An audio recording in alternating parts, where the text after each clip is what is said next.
Fills our hearts with transcendental light.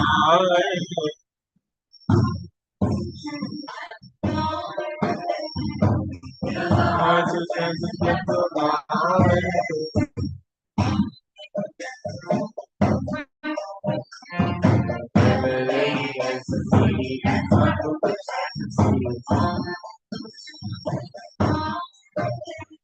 All of it is scripture singing.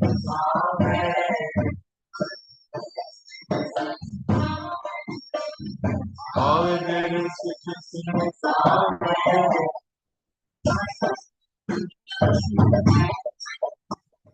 My guru is your grace, such a friend of the flame. My guru is your such a friend of the flame.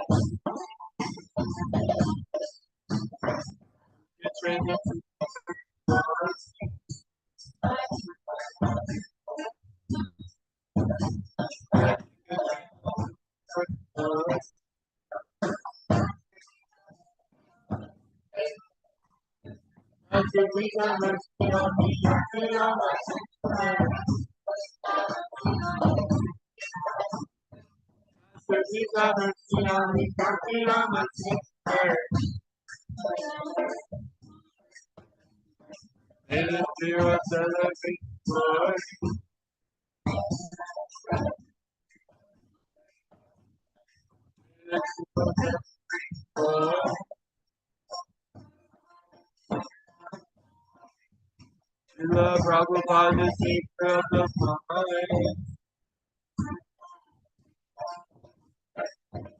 Love Prabhupada.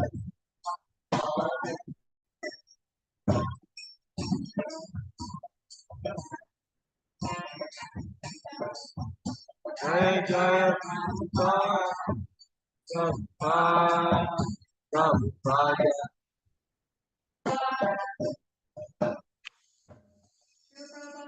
Yeah. So yeah, we will circle back to this song later in the class. Um, but yeah, like I mentioned earlier, it's really nice to have these songs to us in English poetry, so we can understand exactly like what we're singing, and it just builds the connection and the appreciation for great personalities like Shubhro.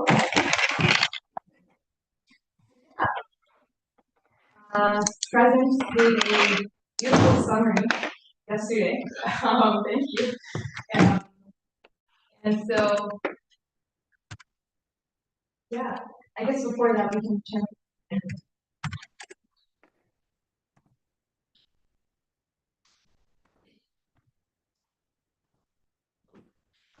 By the way, y'all, I'll be handing out a card for Mukia to sign. Okay.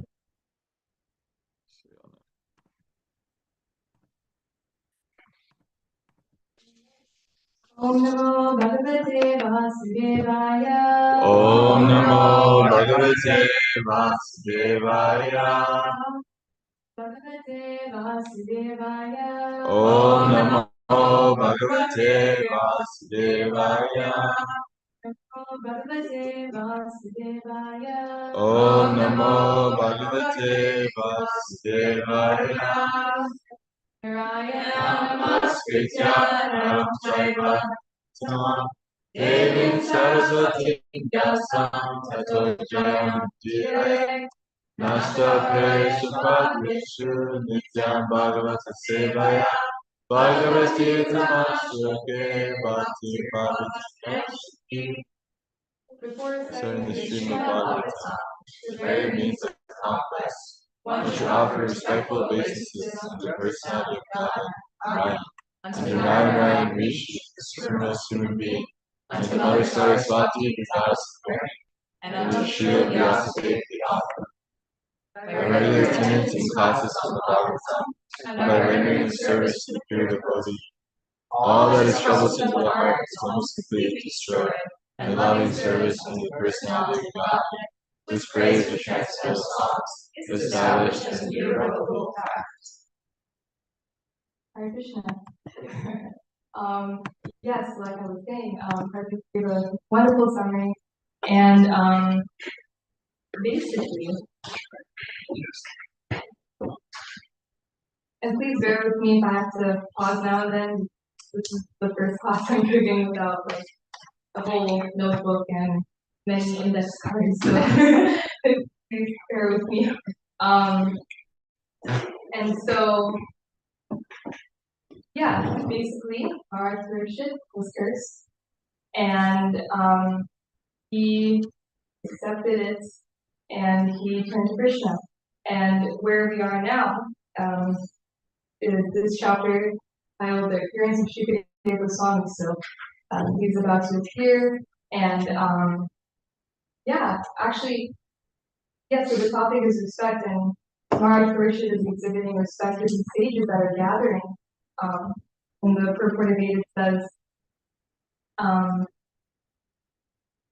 yeah, Maharaj Parishit, because they could foresee, because they could foresee the sages that Srimad Bhagavatam would be spoken by Shukadeva Goswami, all of them wanted to take advantage of the great occasion. So all the sages are gathering, and they're actually, it's a big encouragement to Maharaj Parishit, because he's a pure devotee, exalted devotee, and all of these sages are coming to actually, yes, to hear the Bhagavatam, but also to like support him in like end of life transition. And it's glorious because Maharaj Parishit is taking shelter of Krishna, and which is instructed for all of us to like turn to Krishna, not only when we're about to die, but in general, like to just turn to Krishna, because we don't actually know when death will come. And so, yeah, that's where we are in the Bhagavatam. And so let's go to text 16. And you can chant the Sanskrit for that. Maybe for the sake of time, the Bhagavatam took up a little time, so maybe we can have like one of the men, one of the women cited after me. That would be awesome. Nashtabuyad Bhagavati Anante. Punashabhuya Bhagavati Ante. Rati Prasangascha Tadashrayeshu. Rati Prasangascha Tadashrayeshu. Mahatsuyamya Upayam Shristim. Mahatsuyamya Upayam Shristim. Maitri Astu Sarvatra Namo Dvijaya. Maitri Astu Sarvatra Namo Dvijaya. Ashtabhuya Bhagavatyanante. Punashabhuya Bhagavatyanante. Rati Prasanga Chadatashrayeshu. Rati Prasangascha Tadashrayeshu. Mahatsuyamya Upayami Srishtim. Mahatsuyamya Upayami Srishtim. Maitras Sarvatra Namo Vijaya. Maitri Sarvatra Namo Vijaya. Punashabhuya Bhagavatyanante. Punashabhuya Bhagavatyanante. Rati Prasangascha Tadashrayeshu. Rati Prasangascha Tadashrayeshu.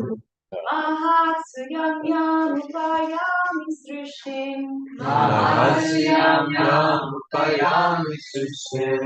Maitrastu Sarvatra Namo Dvijaya. Maitras Sarvatra Namo Vijaya. Beautiful. Thank you so much. And we can look for the word for now. Okay, again, here. Puna again. Cha and Puyas Radhi. Bhagavati. Lord Shri Krishna. Anante. Rati. Attractive. Prasanga. Cha also. Tat is. Atrayeshu. Those who are to us. Mahatsu, within the material creation. Yam Yam, wherever. Upayami, I take. Srishtim, my birth. My tree, remuneration. Astu, let it be. Sarvata, everywhere. Namaha, my obeisances. Vijayah, unto us. So translation together. Again, offering obeisances unto all your promise. I pray that if I should again take my birth to your world, I will have complete attachment to Krishna, association with his devotees, and friendly relations with all the beings. I forgot to read all the translations for this section. Do you want to do that first? Yeah, can we do that first? Yeah. Sorry. No, don't. That's just a sneak peek. Sneak peek, yeah. Yeah. Okay. While the king was thus repenting, he received news of his eminent's death, which would be due to the bite of a snake bird, occasioned by the curse spoken by the sage's son. The king accepted this as good news, for it would be the cause of his indifference toward worldly things. Maharaj Parikshit sat down firmly on the path of the kindness, to concentrate his mind on Krishna consciousness, rejecting all other practices of self-realization. He was constant about the service to Krishna, his greatest achievement, superseding all other. The river by which the king sat to fast carries the most auspicious water, which is mixed with the dust of the lotus feet of the Lord and Tulasi leaves.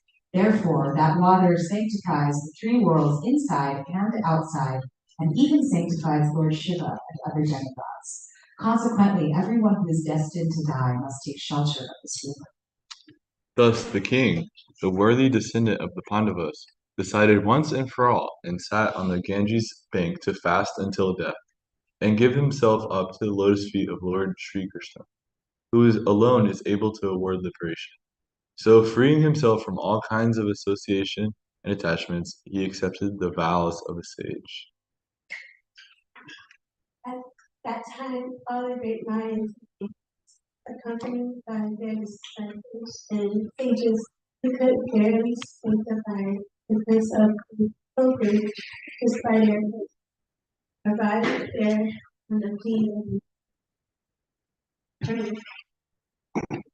From different parts of the universe, there arrived great sages like Agri, Shaivana, Vihan, Hari, Harishtana, Ritu, Vaishata, Parashra, Vishwamrita, Agni, Priya, Parshuram, Udaya, Indra, Indra Prananda, Devamahu, Medhatiti, Devala, Arshti Nishena, Ardija, Kalmata, Nikolaya, Maitreya, Arva, Vasha, Unga Yoni, Maya, and the great personality. Haribo!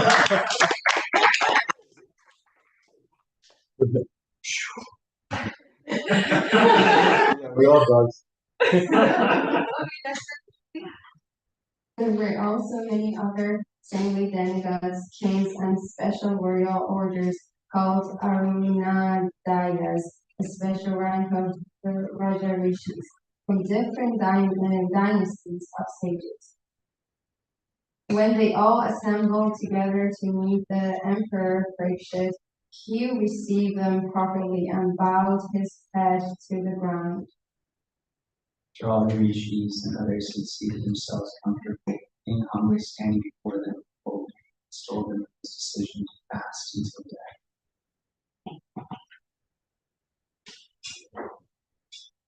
The fortunate king said, "Indeed, you are the most grateful of all the kings who have trained souls. Generally, you, sages, consider royalty as refused to be rejected and magnificent."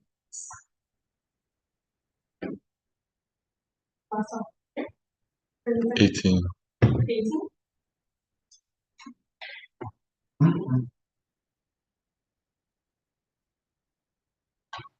The supreme personality of Godhead, controller of both the transcendental and mundane worlds, has graciously overtaken in the form of Brahma's curse. Due to my being too much attached to my family life, Lord, in order to save me, has appeared before me in such a way that only out of fear I will detach myself from the world.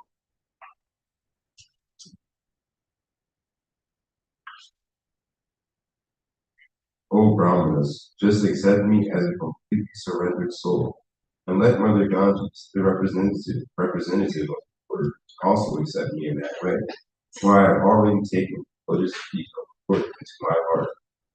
Let the snake bird, or whatever magical thing the Brahmana creates, fight me at once. I only desire that you all continue singing the deeds of Lord Vishnu. Again, offering obeisance unto all you Brahmanas, I pray that if I should again achieve my birth in the material world, I will have the attachment to only for Krishna, association with his devotees, and friendly relations to all living.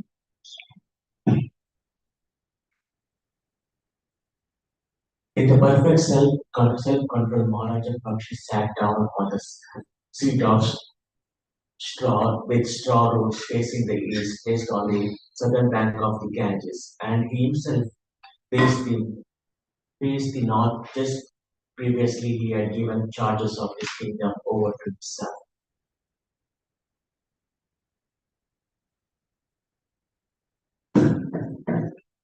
Thus the king, Maharaj Parikshit, sat to fast until death. All the demigods of the higher planets praised the king's actions, and in pleasure continually scattered flowers over the earth and celestial drones. Yes. Okay, so yeah, can you actually please, Nate, can you look up the definition of the word respect? So, yeah, I just wanted to read the definition of respect. Yeah, there it is. Can you make it a little bigger? Okay. So yeah, the first definition, a feeling of deep admiration for someone or something elicited by their abilities, qualities, or achievements. And then the second one is due regard for the feelings, wishes, rights, or traditions of others. So we'll kind of just think about these while we're discussing Bhagavatam today. When I read the definition, abilities, qualities, or achievements, it says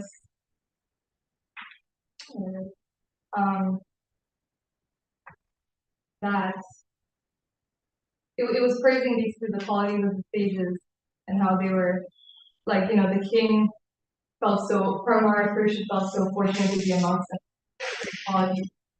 And that admiration, that respect that he had for them, is like, yeah, humility is what we're all striving for, and that's how we advance in bhakti and how we learn.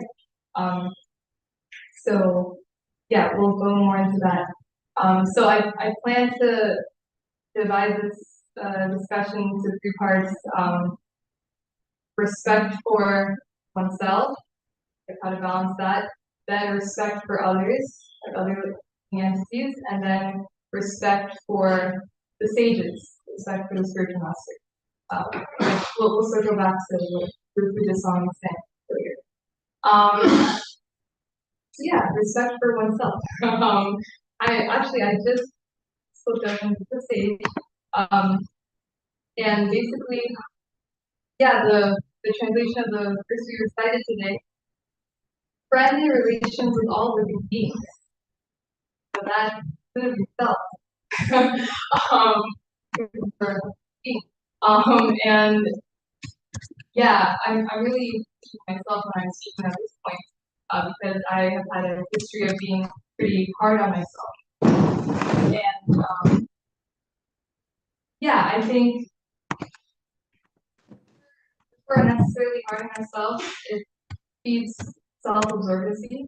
And when we're really absorbed in ourselves, and, oh my god, like I am horrible, and then how can we think about Krishna? How can we think about, like, spreading the movement and like doing better things with our lives? So in my understanding, I think the basic sense of respect you can give to ourselves. Like, I'm in the ashram. In our case, I'm in the ashram. I'm doing my best, and I'm not gonna be hard on myself, and that in itself is like a little respect you're showing yourself. You're showing yourself, there's a little admiration for some of your, efforts towards Krishna. And at the same time, can't be over respectful of yourself because that's pride. And then that's a huge blockage for any sort of advancement and like growing and stuff. So, and actually I opened this. In this purport to text 13, our verse is saying, he therefore felt grateful to the sages for being present there at the last stage of his life, and he felt that it was all due to the greatness of his late forefathers or grandfathers. So he was attributing his fortune not himself, but the ancestors. Felt proud, therefore, that he happened to be descendant of such great devotees. Such pride for the devotees of the Lord is certainly not equal to the puffed up sense of vanity for material prosperity. The first is reality, whereas the other is false and vain. So, we can definitely respect ourselves in that sense, like, oh my God, I'm actually so fortunate. I'm so fortunate to, be around such awesome people. And yeah, so that sense of pride is, but yeah, so yeah, I just wanted to touch briefly on that, but my main focus has been on developing respect for others, and specifically I'll go into developing respect for the spiritual master. And yeah, so yeah, the verse that we covered today, saying, I pray that if I should again take my birth in this world, I will have complete attachment to the unlimited Lord Krishna, association with his devotees, and friendly relations with all the beings.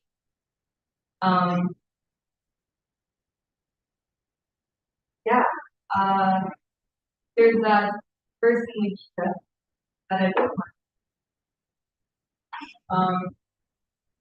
I bookmarked it? Yeah, I did. 5:18.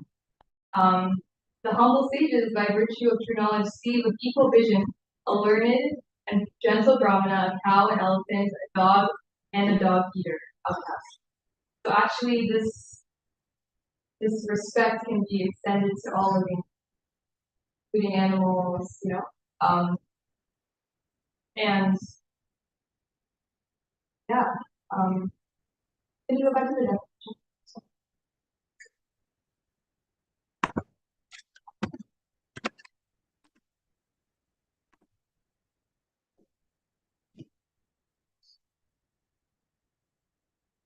Yeah, feeling of deep admiration for someone or something, either qualities or achievements. So yeah, you can have, some people are just really gifted in areas, but they're not necessarily devotees. You still like have some respect for them. The main thing is like you don't want to have animosity towards anyone, and I think respect is a nice thing to cultivate for everyone. And even if someone is a jerk or something, it's you like respect them for probably heard that a lot. And so yeah. And then there was that really nice picture. What if I could just find it here? But with Krishna within all of the animals and Ramana, and it's the picture for this verse. Oh yeah, there it is. Yeah, but always remind yourself. I know we always hear it, but Krishna is within them. Krishna is within us. At least that much respect, even if we really don't get along. At least respect that about them. Like, oh well, they have Krishna. My mom always told me that growing up, so kind of stuff.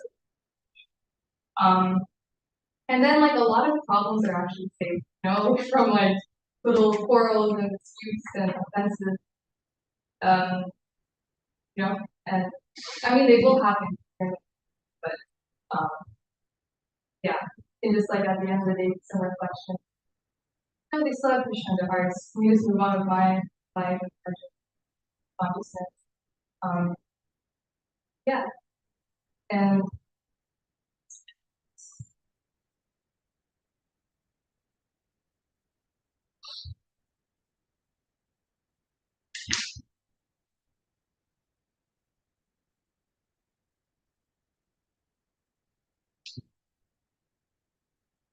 so yeah, that is something that I try to cultivate amongst each other, just like respect. Something good that you see in someone, that you can admire. Just something. I'm just curious. I'll ask now. What invokes respect for you? Yeah, like what makes you respect someone? Qualities. The Acharya, which is Vaishnava Acharya, 1,000 years back. I know that quote is very strong. It said, "Not impressed with people will do something once. Impressed with people with something."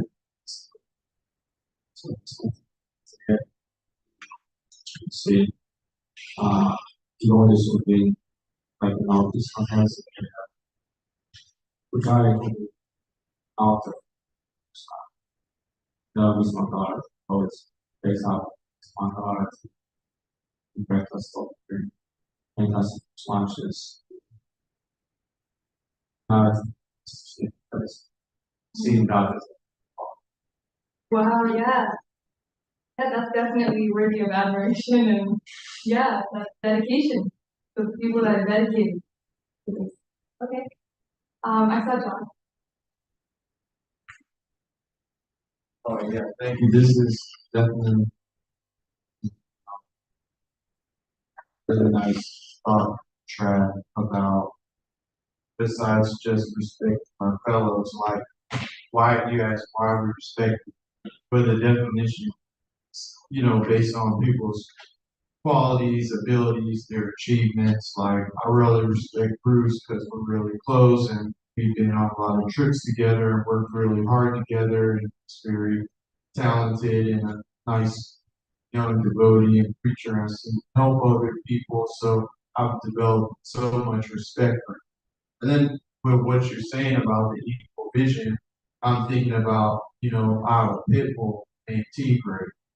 And I respect him so much for reasons I know what his qualities are. He's very caring and protective. His achievements, I've watched him grow and get over certain haters. So for that reason, because I respect him, I'm not going to go home next time and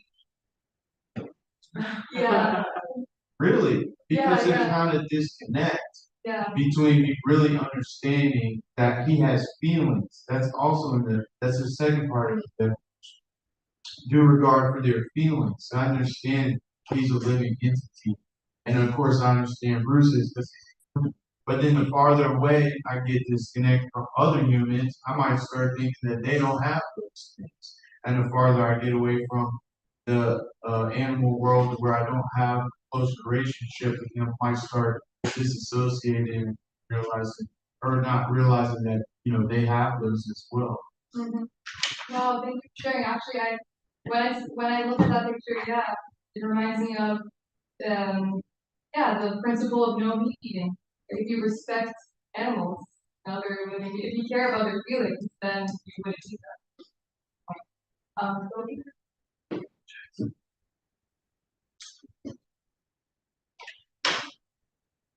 Yeah, I'm glad Jonathan went to the second definition. Well, just like that part of the joke. But I don't think that now we're just gonna look at something amazing. Verses about equal vision, being able to respect everyone. So how do you respect someone that's asking towards you can't see it? That second that was to mention feelings, it also mentions rights. So if you start adding empathy to your, then you know someone's going through something. People are suffering. When they are harming others or harming other living, that's also them going through suffering and ignorance. But, having some bad respect, respect the struggle, respect going through some less part of it. Yeah, yeah, I agree with the second definition actually. Jonathan, you had pointed out to me that the second definition is very good as well. To a lot of what we're discussing. Jackson, I saw your hand. That'll be the last one. Yeah. I feel you said it, from what you say, can't see you to qualities. And we can actually push that it always softens the disrespect. Yeah. Yeah. And also being a John said, knowing that they are living entity. I feel like when I get caught in that, I don't disrespect internally someone who's not disagree with me somehow. There's like a disassociation. Christian heart to good to going. It's just like with my false ego. Upset. It's ridiculous when there's so much more. It's like I feel like yeah, respect takes all of that. It takes so much empathy, so much understanding. Thank you for sharing. Yeah. Yeah, and empathy is you brought that up. Yeah. Also the exact feeling of like, okay, let me try to understand what's actually going on. So let me understand this person a little more, beyond just like making assumptions on like how someone would see. Yeah, and yeah. This phrase like respect from a distance, I don't really see how it ties in with the first definition about like admiring someone. Because if you admire them, you're not, you don't necessarily like want to keep a distance. You like them. Right. Good question. In my experience, I definitely, I think in the sense like if you really, yeah, like if you're like trying to like respect someone from a distance, clash and just don't, get along, and you actually find yourself making offenses when you interact with this person, then the best thing to do is respecting the person. And but there's always something good. No matter how much we want to deny it, no matter how much we want to deny it, there's always something good in someone. Like, like that person that may not get along with, they can be like they can be expert at crocheting or something like that. Like I don't know, it's random, but like they can be really expert in something that is actually worthy of admiration, but because of our, our covering of just oh my god, like this person's a jerk, or I can't get along with this person. You don't see that. Like that's less evident. But there's always something worthy of admiration, But it's just we don't. Is that okay? Yeah, that's okay. Okay. And then that's a little bit about respecting others. Thank you all for contributing. And then I wanted to speak a little bit about respect to the spiritual master and our teachers and the people that are helping us and holding our hands along this process. And can you please pull up the English? And I'm going to read a bit of it.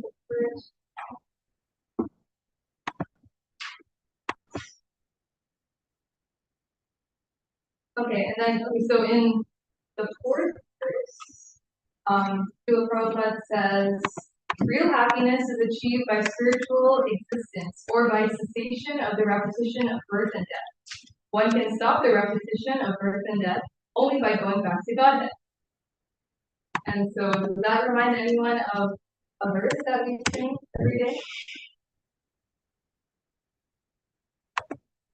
Yeah, Samsara Data, the fourth fire of birth and death, bringing us anguish, but our Guru's mercy, the rain of mercy of the Guru can extinguish it.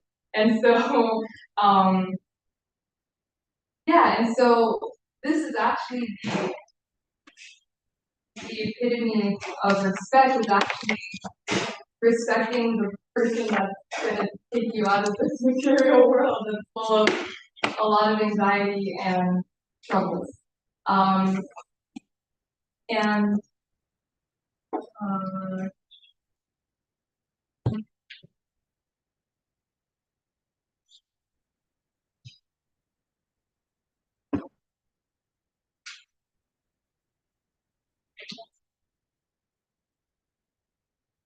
yeah, okay. In translation of text 19,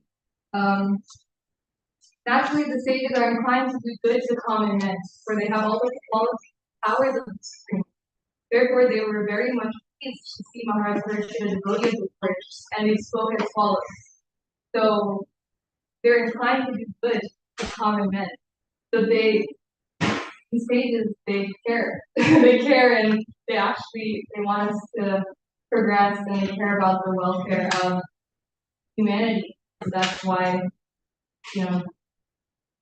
spiritual leaders and teachers in our lives, they're to share, to help other people stop their cycle of birth that they're in.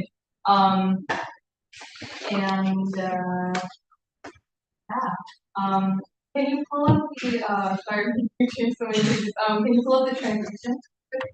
The Guru Vandana? Yes. Okay.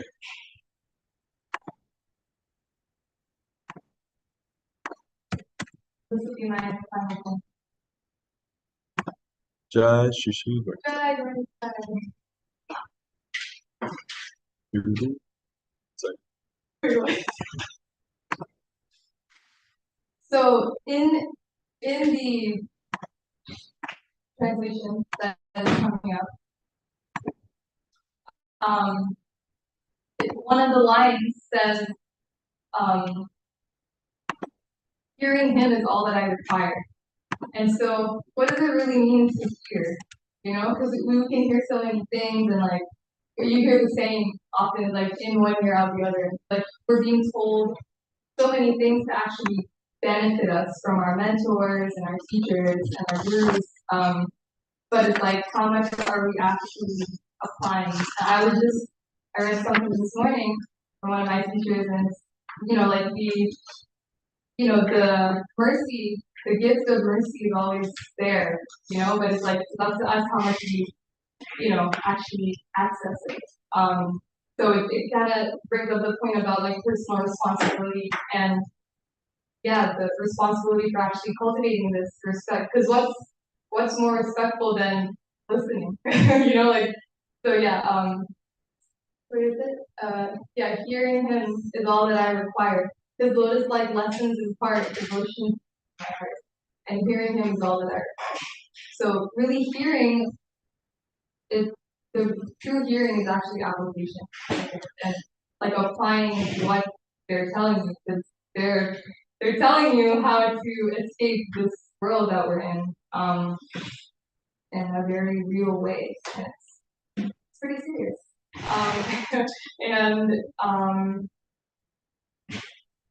I also really like the line. I'm going to open it up now for questions and such, but emanating ecstasy, he ends my foolish fantasy. Because I can definitely say I have so many ideas of like, oh my god, like the future's gonna look like this, and I'm gonna do this, and go here and do everything. But it's like I need someone to bring me back to reality and actually be like, okay, this is where. And that's the beautiful thing about having like mentors and spiritual teachers, because they know you so well. They know exactly how to guide you. And so yeah, so definitely ending my foolishness season, like actually bringing me like, okay, you're at this stage, and it would be good if you serve like this and do this, you know. So hearing is all that is required, and from hearing comes a desire, hopefully application, and then that's how we make progress. And so the point is, yeah, cultivating that respect for spiritual teachers and spiritual master is very, very important, and it's gonna just help transform our lives in positive ways. And so, yeah, in summary, yeah, I spoke about respecting oneself, um, respecting others, and respecting the spiritual master. And another point is like there are like stages amongst us, you know, like, and so like really, it's really not good to like judge and try to see where anyone else is at. To just know like a sincere devotee will have spiritual mentors and teachers to help them see where they're at. You know, we don't have to do the like, oh, well, this person is trying to be too good, or no, that's offensive. And I also really like this last point, sorry, the translation here.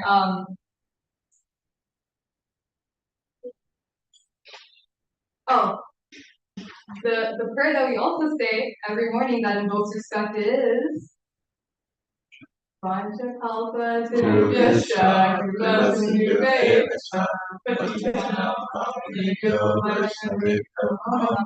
and the purport, this is really nice. This is for text 11. There were also many other saintly demigods, kings, and special royal orders called Arunadayas, a special rank of Rajarshi, from different dynasties and stages. When they all assembled beneath the emperor Parikshit, he received them properly and bowed his head to the ground. So it's actually, it may seem like initially maybe a little robotic, like to bow down, but the purport is really nice. The system of bowing the head to the ground to show respect to superiors is an excellent etiquette which obliges the honored guest deep into the heart. Even the first great offender is excused simply by this process, and Maharaj Parikshit, although honored by all the rishis and kings, welcomed all the big men in that humble etiquette in order to be excused from any offense. Then it goes on saying like at the last stage of life,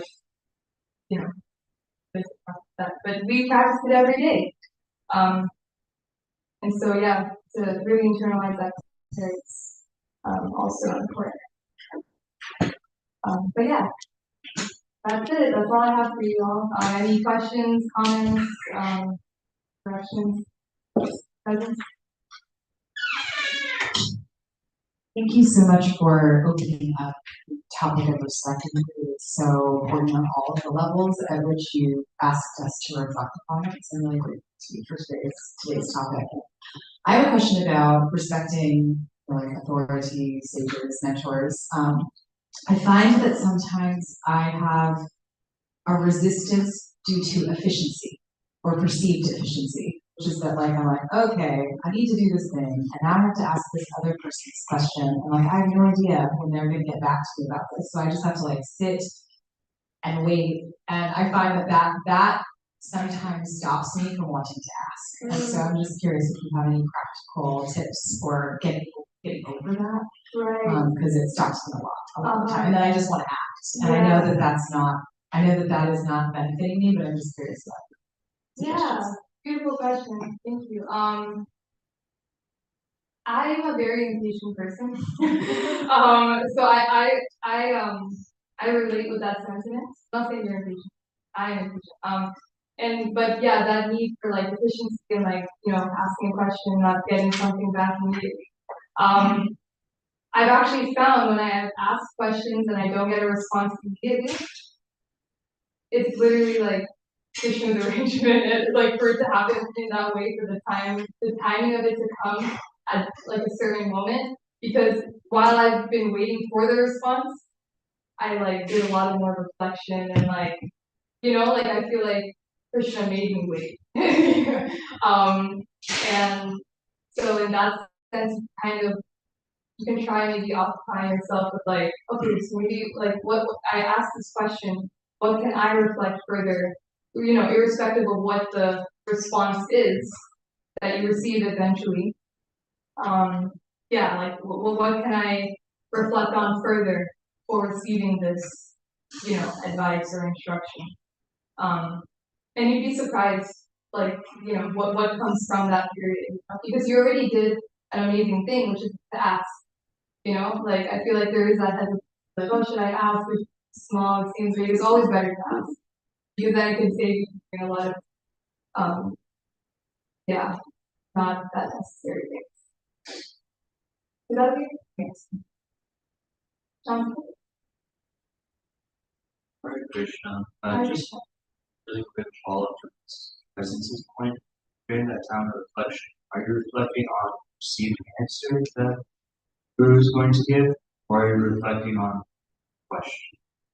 I would say reflecting more on the question and your state at the moment of asking that question is like, okay, well, I'm going through this, and like looking at it a little deeper. Because sometimes when we ask questions, at least in my case, sometimes when I ask questions, it's like in the moment, like, oh my God, like this thing is going wrong. But then if you like even give it like a day or two, new insights will come up. New insights will come up because it's just like, oh my God, like, like the amount of times I message Nanda, like, oh my God, I'm freaking out, like, I need help, and then like a day will go by, and he's like, oh, I was really busy that day or something. And then I'm like, actually, for Blue, like, it's like way better now. like, so actually that time can be used for self-reflection, not on the anticipated answer, because then that leads to anxiety. So just kind of like trusting, like building your trust in like Krishna and your teacher that, like whatever they tell me is going to be for my better.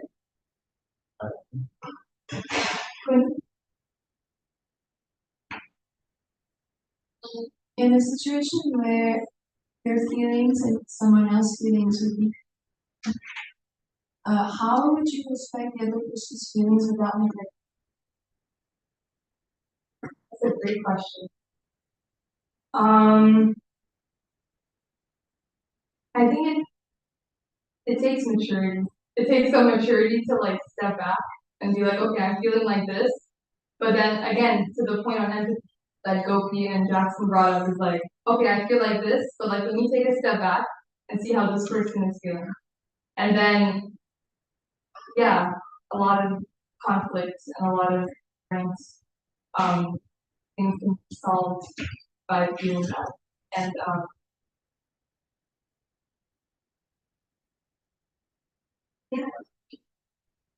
yeah, okay, Arishambar got is ask questions. Yeah, inquire. Um, to inquire, that's really important as well. And but yeah, empathy and inquiry. I feel like that would help a lot, that situation, in the event that happens. Because then, yeah, and you should never honestly, neglect how you're feeling. That's also, and so you can process that with your mentors or journaling, talking to a friend. That's all we need. So, does that make sense? And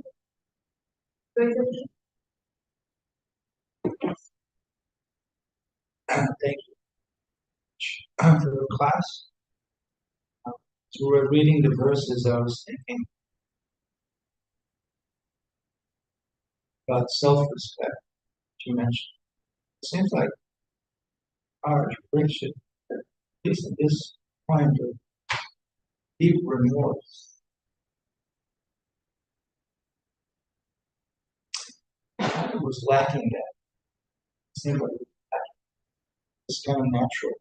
But I was just wondering, how would you encourage, and this is going to open up more this hour, not that's it. Maybe you can reflect on later. How would you encourage somebody not to go into this kind of direction of it almost appears like he has a death wish. Let the bird come now. Like, I'm just tired of life. I want to self-destruct. That direction of self-harm, almost like suicidal. Well, and because he did experience like very intense situation. But how would you encourage somebody that has those kind of dynamics? She's gone through a lot, and it looks like it's very clear that there's a deep remorse and it's on the edge of just wanting to die, not wanting, and yet he's going to hear Bhagavad for the next 7 days. So what happened? What happened? Wow, that is a good question. Yeah, definitely had a calamity to deal with, and I think the most disrespectful thing someone can do to oneself and in general is take their life. I feel like there's no, yeah, because I don't know where it is, but I remember my friend quoted this to me. My friend Madhuri Radhe. She's my dear friend. She inspired me a lot in Krishna consciousness, and she quoted this to me when I was having a really hard time in my life, and she said, "There's this verse in the Chaitanya Charitamrita or something, and Lord Chaitanya is saying that who are you to think, saying to some devotee, who are you to think that that's your body, like that's my body, So as devotees, I don't know the exact quotation, I'm sorry, but as devotees, we understand that this body is the instrument to serve Krishna, and so that's what Maharaj Rishi did. Like he didn't just give up and like end his life. He's like, well, yeah, like his intentions were to just let the snake bird come, but what did he do? Still for 7 days, he heard the Bhagavatam. So I think that's instructive to us, even when we find it hard. The most basic sense of respect can be like to continue trying in bhakti, like to give ourselves a little grace, and we're not like we don't even know when we're gonna die, but and so that makes it even scarier. You had 7 days, you had 7 days countdown, but yeah, I think that I think as devotees we understand that principle, and that's what stops us from doing things like that. And unfortunately, a lot of people do go that route. But yeah, we understand that actually this body is not even mine. Like it's Krishna, so who am I to cause harm to it? Who am I to get rid of it before it's time? Because we don't know what else Krishna has planned for us in this particular life. Yeah, so that's the basic sense of respect we give ourselves to keep going, to respect our body. As is that okay? Okay, time. Okay. Srimad Bhagavatam ki jai. Srimad Bhagavatam ki jai. Jai. Mahaprasade Govinde.